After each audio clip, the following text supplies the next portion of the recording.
Welcome to சுடு தண்ணி. இன்னைக்கு நான் உங்களை மேங்களூருக்கே கூட்டிட்டு போக போறேன். ரொம்ப குவிக்கா செய்யக்கூடிய ஒரு ஹெல்தியான ரெசிபின்னே சொல்லலாம். மேங்களூர் தோவை எப்படி பண்றதுன்னு பார்க்கலாம்.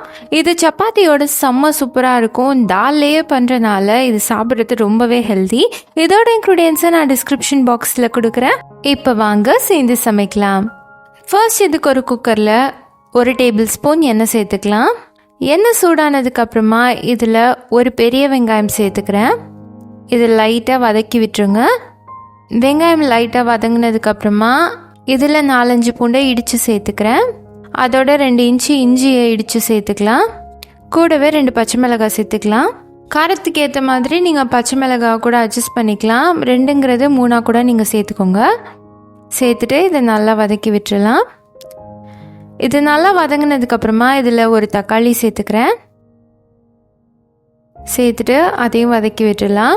இது எல்லாமே ஒரு குக்கர்லேயே முடிஞ்சிடும். ரொம்பவே ஈஸியான ஒரு ரெசிபி. இப்போ இதோட 1/2 டீஸ்பூன் பெருங்காயம், 1/2 டீஸ்பூன் மஞ்சள் தூள், 1/2 டீஸ்பூன் உப்பு சேர்த்துக்கலாம். உப்பு தேவைப்பட்டுச்சுன்னா நம்ம கடைசியாக பருப்பு சேர்த்ததுக்கு அப்புறம் கூட அளவு பார்த்து சேர்த்துக்கலாம். சேர்த்துட்டு இது எல்லாத்தையும் நல்லா மிக்ஸ் பண்ணி விட்டுருங்க. மிக்ஸ் ஆனதுக்கப்புறமா இதோட 1 கப் பாசிப்பருப்பு சேர்த்துக்கலாம். நல்லா வாஷ் பண்ணிட்டு இதில் சேர்த்துக்கோங்க.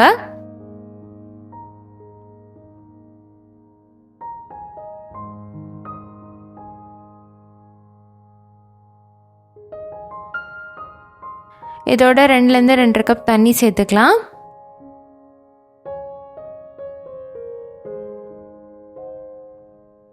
சேர்த்துட்டு நல்லா மிக்ஸ் பண்ணிட்டு விசில் போட்டு ஒரு 5 விசில் வச்சிடலாம். 5 விசிலுக்கு அப்புறமா இது சூப்பராக ரெடி ஆகிடுச்சு. கொஞ்சம் ஊற்றுற மாதிரி இருக்கணும், ரொம்ப திக்காக கூட்டு மாதிரி இருக்கக்கூடாது. இதோட நம்ம கொத்தமல்லி தழை சேர்த்துக்கலாம். இப்போ இது ரெடியாக இருக்குது. அடுத்து இதுக்கான தாளிப்பு ரெடி பண்ணிடலாம். ஒரு பேனில் 1 டேபிள் ஸ்பூன் எண்ணெய் சேர்த்துட்டு எண்ணெய் சூடானதுக்கு அப்புறமா இதில் 1 டீஸ்பூன் கடுகு, 1 டீஸ்பூன் உளுத்தம் பருப்பு, 2 வரமிளகாய், கொஞ்சமாக கருவேப்பிலை சேர்த்துட்டு இதை நம்ம தாலில் சேர்த்துடலாம். அவ்வளோதான், நம்மளோட சூப்பரான மேங்களூர் துவை செம்மையாக ரெடி ஆகிடுச்சு. இது சப்பாத்தியோட சர்வ் பண்ணுங்க. ரொம்பவே அட்டகாசமாக இருக்கும். பெரியவங்களுக்கெலாம் கூட கொடுக்கலாம். ரொம்ப லைட்டாக ஃபீல் ஆகும். இந்த சூப்பரான ரெசிபியை நீங்களும் உங்கள் சப்பாத்தியோட சாப்பிட்டுட்டு எப்படி இருந்துச்சுன்னு சொல்லி கண்டிப்பாக எனக்கு கமெண்ட்டில் சொல்லுங்கள். இந்த வீடியோ உங்களுக்கு பிடிச்சிருந்தா லைக் பண்ணுங்கள். சுடு தண்ணி சேனலை சப்ஸ்கிரைப் பண்ணுங்கள். தேங்க்யூ.